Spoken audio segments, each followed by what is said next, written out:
In 1898, in the heart of the Kenyan bush, the construction of the Kenya-Uganda Railway project turned from a huge engineering dream into a bloody nightmare.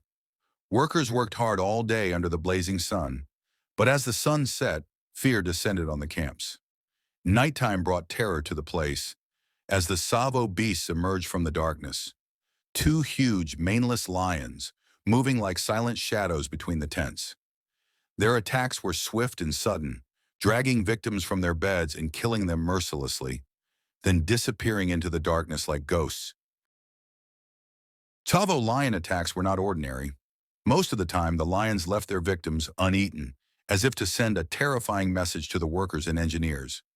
The lions attacked at night, as the dense darkness helped them sneak into the camps undetected.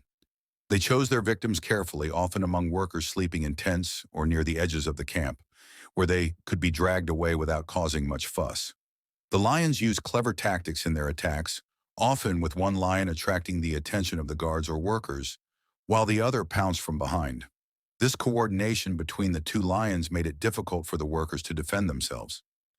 In addition, the lions would leave their bodies in visible places, which increased the state of panic among the workers. This psychological fear led to a collapse in the morale of the workers, and many of them began to flee the camps, which led to the project being halted for long periods. The workers tried to set traps and light fires around the camps to scare the lions away, but these attempts were often unsuccessful. The lions quickly adapted to changes in the surrounding environment, making them difficult to stop.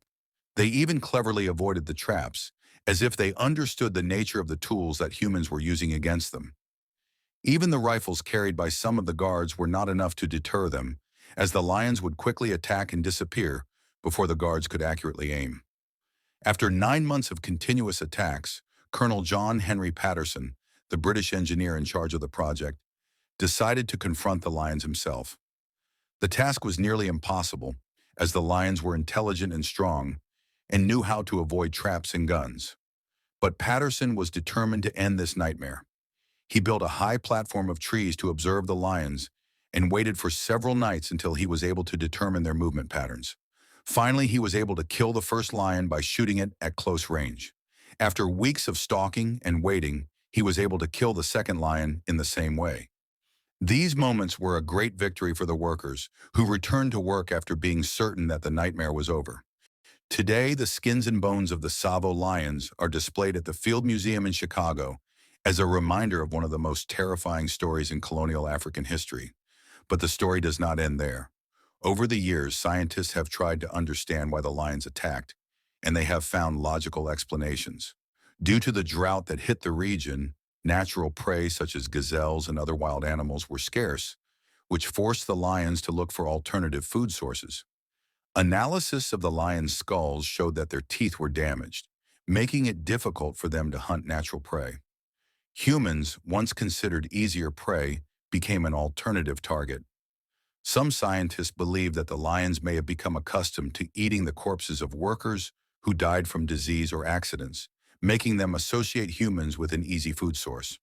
But despite all these scientific explanations, the question remains, were the Tsavo lions just hungry animals? Or was there something more mysterious behind their attacks? The story of the Tsavo lions remains one of the most terrifying and intriguing tales in African history.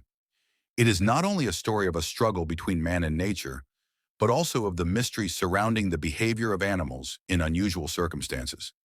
Whether the lions were simply hungry animals or creatures carrying something more sinister, their legacy lives on in the memories of those who lived through those terrifying events, and in the stories that still tell them today.